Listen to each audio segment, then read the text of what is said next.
Here we are, it's November, and we've been receiving so much positive feedback about the work and the communities of practice, especially around the Math Fix and how you're sharing them with your students and the discussions you're seeing in your classrooms. So please keep that coming, but without any further ado, here is our latest Math Fix.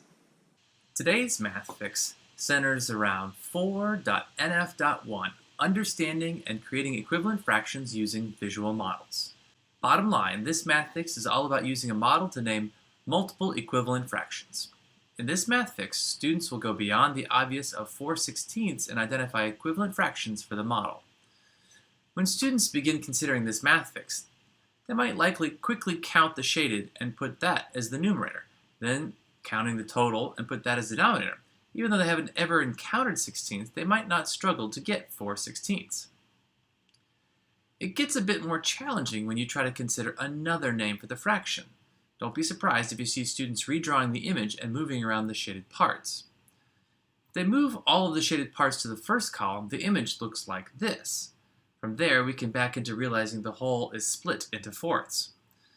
There are 4 columns and 1 is shaded, so 1/4 is the fraction that represents the shaded rectangles. Perhaps the most challenging is to consider eighths. If we think of each square a combination of 2 rectangles, then we can divide the whole into eighths. To see this more easily, we move 2 blue rectangles over. We can see the 8 squares. From here, 2 are shaded, and we can write the fraction 2/8. You may find that you have some students who are ready for more sophisticated and abstract thinking. They may be more comfortable with the identity property and not even need the model.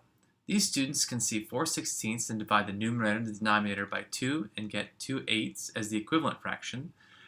Then they can divide the numerator and denominator by 2/8 by 2 and get 1/4 as an equivalent fraction. Using this logic, they may even experiment with multiplication. Using multiplication means they'd be making more pieces of the whole.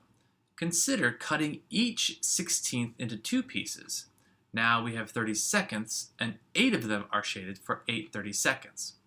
To recap, students may quickly say 4/16. From there, some may recognize the visual model to create 1/4 and 2/8. Explaining it using division will be a challenge for some of them.